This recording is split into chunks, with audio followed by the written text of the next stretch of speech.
সম্মানিত সভাপতি যাকে আমাদের প্রিয় নেতা তারেক রহমান সাহেব এই মৌলভীবাজারের 7টি উপজেলা 5টি পৌরসভায় বিএনপিটাকে সুসংগঠিত করবার জন্য দায়িত্ব দিয়েছে। সেই ঐতিহাসিক দায়িত্বপ্রাপ্ত নেতা মৌলভীবাজার পৌরসভার সাবেক মেয়র জনাব ফয়জুল করিম মইন এই সমাবেশের প্রধান অতিথি হিসাবে যিনি আলোকিত করেছেন সাবেক ছাত্রদল নেতা সিলেট বিভাগের সহ সাংগঠনিক সম্পাদক কেন্দ্রীয় কমিটির একদিকে সংগ্রাম আরেকদিকে মিথ্যা সিদ্দিকী,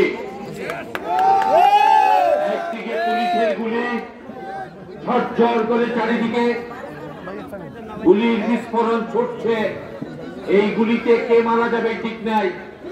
সেই জায়গায় দাঁড়িয়ে মানুষকে যিনি রক্ষা করে আন্দোলন সংগ্রামে এগিয়ে নিয়েছিলেন আজকের সবার প্রধান অতিথি শ্রদ্ধেয় মিথ্যা সিদ্দিকী। এই সভায় উপস্থিত যার কথাটি দিয়ে প্রথম আমি আলোচনা শুরু করতে চেয়েছিলাম, মিটিং এর পরিবেশ সময়ের স্বল্পতার কারণে আমি সেদিকে গেলাম না। আমাদের এই অঞ্চলের রাজনীতির জাতীয়তাবাদী রাজনীতির প্রবাদ পুরুষ মৌলভীবাজারের বাহার মর্দনে যিনি শায়িত আছেন তার সন্তান সুযোগ্য সন্তান জেলা বিএনপির সাবেক সভাপতি নির্বাহী কমিটির অন্যতম সদস্য জনাব নাসির রহমান এই সভায় উপস্থিত। এই অঞ্চলের সন্তান 5 তারিখের সরকার পরিবর্তনের পূর্বে তাকে ধরে নিয়ে গিয়েছিলেন, তিনি ঢাকার কাশিমপুর কারাগারে ছিলেন আর আমি ছিলাম কেরানীগঞ্জ কারাগারে। সুস্থ অবস্থায় পুলিশ নিয়ে গিয়েছে, যখন বেরিয়ে আসি তখন আমার পায়ের আঙুল আঘাতপ্রাপ্ত ভেঙে গিয়েছে, লাঠি হাতে নিয়ে ল্যাংড়ায় ল্যাংড়ায় বাসায় গিয়েছে, অ্যাম্বুলেন্স করে দিয়েছে। সেই নির্বাহী কমিটির সদস্য আপনাদের সন্তান, এখান থেকেও তিনি নির্বাচন করেছেন হাজী মুজিবুর রহমান মুজিব।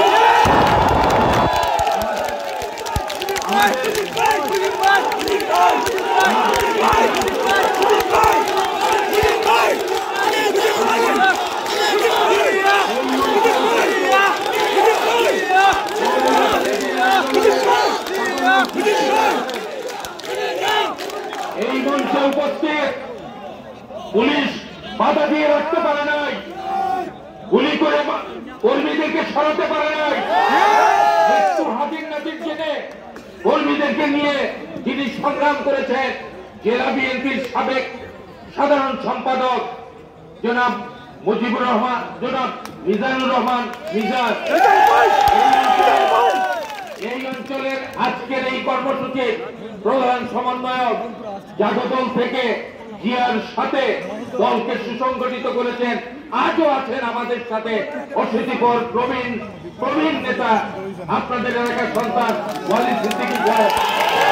আমাদের চুনাবের প্রধান সমন্বয়ক যুবদল করেছেন যারা, যার হাত ধরে যুবদলের ঝান্ডা উড্ডীন করে জিয়ার গতিপথে নিজেকে সমর্পণ করেছেন সেই যুবদলের সাবেক সভাপতি আমাদের কুলাউড়ার প্রধান সমন্বয়ক জনাব মোশাররফ হোসেন বাদশা সহ অন্যান্য জেলা কমিটির নেতৃবৃন্দ, ঐতিহাসিক কমলগঞ্জের সংগ্রামী জনসাধারণ, আসসালামু আলাইকুম।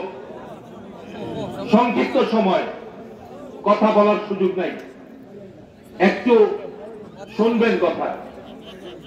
বাংলাদেশের অনেক ভূখণ্ড আছে যার নামের সাথে তার প্রকৃতিকে খুঁজে পাবেন না, ঐতিহ্য সম্মানকে খুঁজে পাবেন না।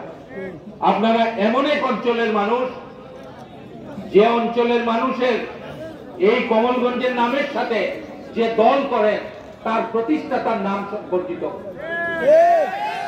তিনি কে? কমল। কমল মানুষের ডাকনামটা খুব পছন্দ থাকে, ভূমিষ্ঠ হওয়ার পর থেকেই পিতামাতা তার ডাকনাম রাখেন। ঠিক তদ্রুপ বগুড়ার এক দম্পতির কোলে পৃথিবীকে আলোকিত করবার জন্য এক শিশু এসেছিলেন, বিভিন্ন জায়গায় কাজ করেছেন, পাকিস্তানে করেছেন, ভারতে ট্রেনিং নিয়েছেন, বিভিন্ন জায়গায় করেছেন। আমাদের নেতা শহীদ জিয়াউর রহমান সাহেবের ডাক নাম কমল, সাথে কমলগঞ্জ জড়িত। এই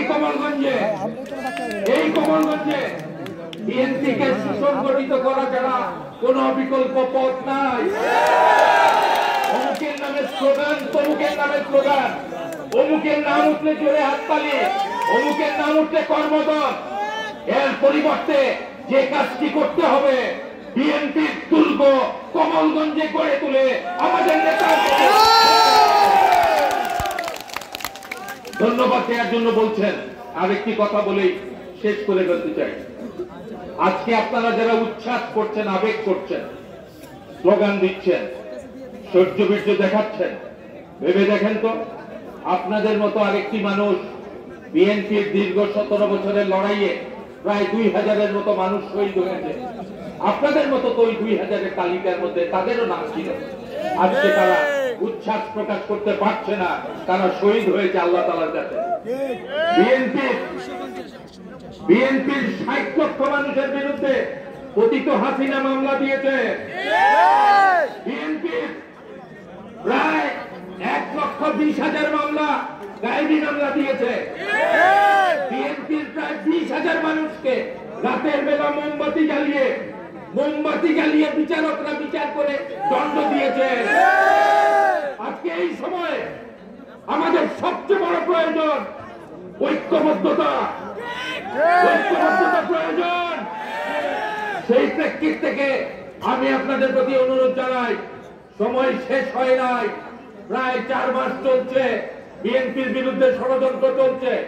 এই বিষয়টা উপলব্ধি করে গ্রাম থেকে গ্রামান্তর, টেকনাফ থেকে তেতুলিয়া, রূপসা থেকে পাতালিয়া বিএনপিকে সংগঠিত করবার জন্য সমস্ত পদক্ষেপ নেওয়া হয়েছে। আমরা খালেদা জিয়াকে মুক্ত করব, তারেক রহমানকে কারুর ঘোষণা ছাড়াই বাংলাদেশে নিয়ে থাকবে।